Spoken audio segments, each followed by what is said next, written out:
What's good, y'all? Welcome back. I guys. Hope you guys are doing well. I'm making straight. You guys see, man. Had to get a little cut. Had to get a little haircut. You guys know the vibes. His boy was looking rough.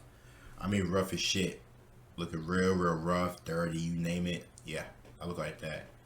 But anyway, hope you guys are doing well. Hope you guys are doing absolutely amazing, stupendous, wonderful. Shout out to this sub we did. Recommend this. The scandal that broke the AFL. I think she's going to talk about ASADA, aka the Bombers. I think you guys have mentioned how people don't really like them. So we are really finna see why people don't like him, why people don't like them, what's up with all that. Like I said, I hope you guys are doing well. Am I missing anything else? Nope, not really. Like I said, I have been watching some AFLW highlights. I'll probably watch one or two games today just to see what's up. You guys know that AFL, I think we got like another month or two until it comes back, so very looking forward to it. And let's go get started. Without further ado, let's go and just get started. Man, you guys know the vibes. Let's just get started. Sport is the purest form of entertainment.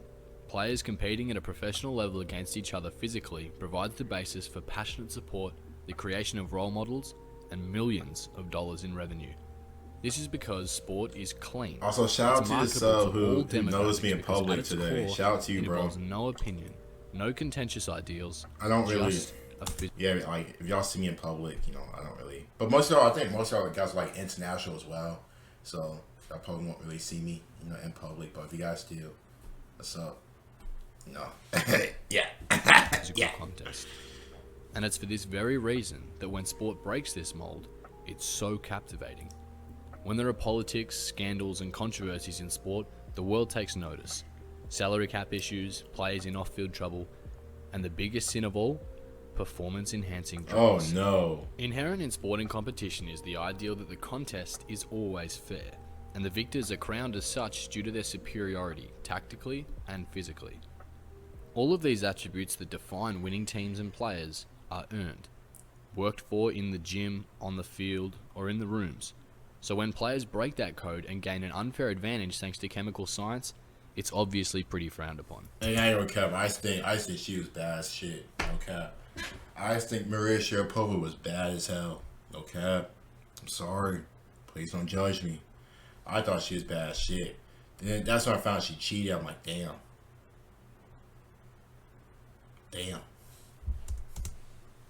And in the world of the AFL, there's no scandal quite as infamous as the Essendon Bombers supplement saga of the 2010s. Essendon. I think I always say Essendon. In late 2010, Essendon's golden boy James Hird took the coaching helm from Matthew Knights in a move destined to happen and welcomed by fans. Alongside him on the coaching panel, former Geelong coach Mark Thompson, who brought along with him Dean Robinson, who was a performance coach at Geelong. Dean Robinson introduced the club to a now infamous sports scientist, Stephen Dank. In September 2011, Essendon hired Robinson and Dank to operate the high-performance program, including a supplements regime designed to aid player recovery. Now, there's nothing illegal about a supplements program. Right. Many clubs have them, and it was the Bombers board who believed that they were behind the eight ball with regards to scientific advancements in the AFL world. The intent was merely to assist the Essendon players in recovering from heavier training loads and be ready for the weekend's play. The 2012 supplements consisted of AOD 9604, which is an anti-obesity drug, colostrum, used as a protein substitute, tubulus, an unproven testosterone boost, and a substance described on forms only as thymosin. These came in the forms of injections, pills, and drips, and were typically administered as a part of the training schedule over the road from the Bombers' facilities at Windy Hill. In addition, players were given supplements during a Queensland trip, and in April of 2012, the players went to a South Yarra clinic under club instruction and received 112 injections of what was listed merely as amino acids.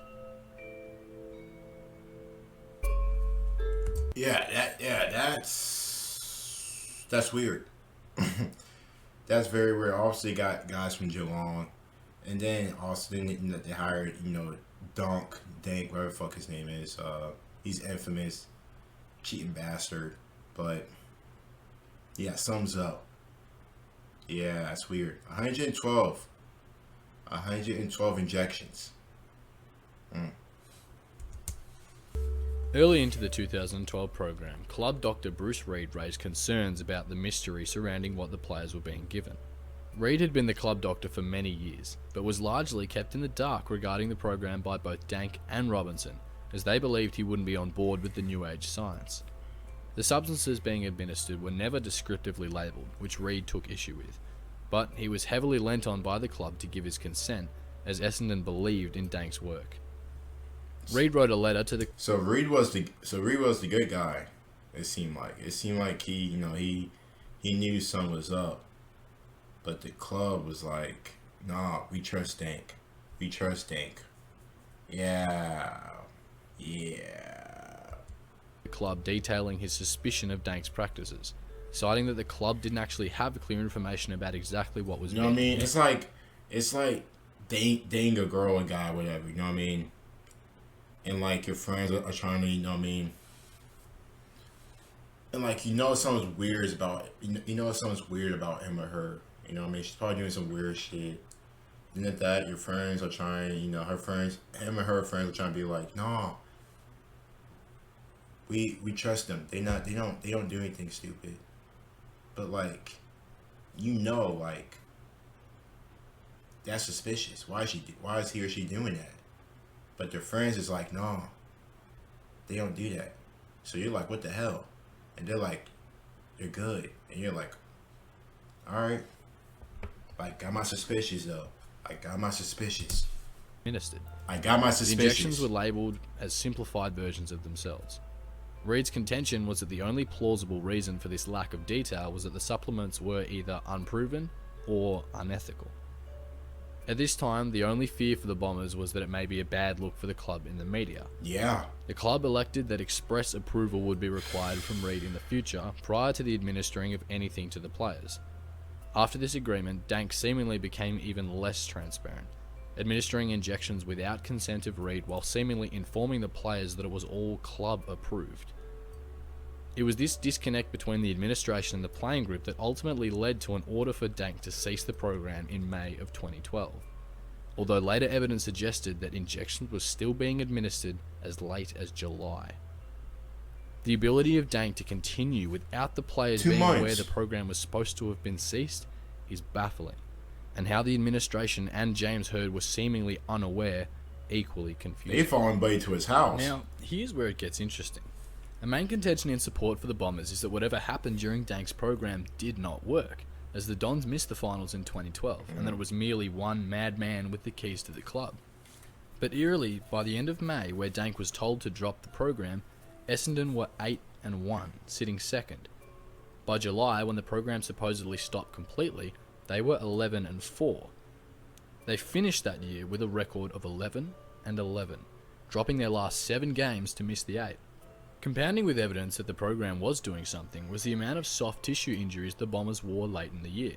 Hurley, Hardingham, Hibberd, Howlett, Winderlick and Davey among a smattering of injuries, insinuating that stopping the regime inhibited recovery for players who were used to being assisted by the supplements. Right. Whether Dank's program really was enhancing that's the true. Bombers... It's like, when you're like used to something and like you stop taking it, you know what I mean? Like, you may get injured. It's just like, no offense, but like, it's kind of like addicts, you know what I mean? When they're stuck on the cocaine, whatever. And once they stop doing it after a couple of days, they're gonna like, all these withdrawals, stuff like that. And they're like, yeah, you know what I mean? Yeah, so I'm not really surprised the players are getting hurt because they started off good. They're like 11-4, stuff like that. They started off good. And then, but the bodies are so used to, probably after every game or before the game, taking those supplements. Next thing you know, they're getting hurt because the body's like, I need that. I'm so used to that, I need that to recover. And now you're like, shit. You know what I mean? You know what I mean? As on field is ultimately subjective. No, I'm not but high. I'm just squinting my eyes. I'm not high. On the 5th of February 2013, Essendon reported itself to the AFL and the Australian Sports Anti-Doping Authority, or ASADA, with regards to Dank's program. Later, James Hird, in a statement of claim to the Supreme Court, claimed that a phone call had taken place between AFL CEO Andrew Demetriou and Essendon chairman David Evans in February of 2013. In this phone call, it was reported by Hird that Andrew Demetriou stated that the Essendon players had taken performance-enhancing drugs, and that Deputy AFL CEO Gillan McLachlan had urged the Bombers to request an AFL investigation. Now, if you're confused by all this, you're not to be blamed. The reporting of this saga was incredibly loose because the media was given access to some court documents and not others. But all this really means is that there is a speculative theory that the AFL knew about the supplements program as it was occurring. That's crazy. And did nothing. That's crazy. This is all based on James Hird's testimony and James Hird's testimony alone, and the AFL denied preliminary knowledge. But the question is there to be asked whether the AFL were wiser to the situation than they let on, and if so, why? ASADA launched an investigation over the next 16 months and found a surprising amount. First discovered was the use of AOD 9604, which at the time was not directly illegal according to the World Anti-Doping Code, but was also not approved for human use and therefore was considered a banned substance following the investigation. Interesting to note is that at the time, ASADA were also investigating the Cronulla Sharks for the use of supplements, and a key detail emerged from this investigation, now close to its conclusion. Employed as a sports scientist at the Sharks in 2011 was none other than Stephen Dank. In August 2013, ASADA released its first report. There were no clear findings about whether the supplements being used were banned, but ASADA listed a series of failures on the part of the club that allowed such a contentious program to operate, despite it not being outright illegal. The AFL used this report just 7 months into the investigation to charge the Bombers, a move the club was not ready for. The charges were mostly regarding exposing players to health risks and not regulating Dank's injection activities. That's what I'm saying. I was thinking that because, like, if it's not approved, they was just, like, it wasn't, like, illegal or whatever. They was just giving, you know, this drug to players basically as, like, a experiment or as a test. What is wrong with you? Amazingly, the AFL laid out the majority of its penalties to the Bombers here, 7 months into the 16-month investigation. The Bombers copped a $2 million fine, were forced out of the 2013 finals, and was disallowed their draft picks. James Hird was suspended for 12 months, and Mark Thompson was fined $30,000. Dr. Bruce Reid was also charged and suspended, but when Bruce said he was going to take the AFL to the Supreme Court, they dropped all charges, seemingly recognising that Reid was not privy to the extent of Dank's program. That's why I was. At the conclusion of their investigation, it was now ASADA's turn to lay down their findings. So, on the 12th of June 2014, 34 Essendon players received court orders, accused of taking a banned substance. The substance that had been listed on consent forms as thymosin was found to have been thymosin beta-4, a peptide that enhances wound repair, listed explicitly as a banned substance. This little peptide and the discovery of its use was the smoking gun.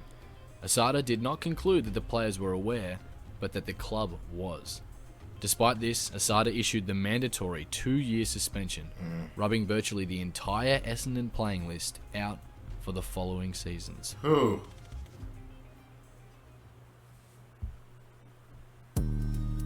Golly. Along the way, Essendon mounted a series of appeals to various bodies, attempting to contest the treatment of the investigation more so than the findings.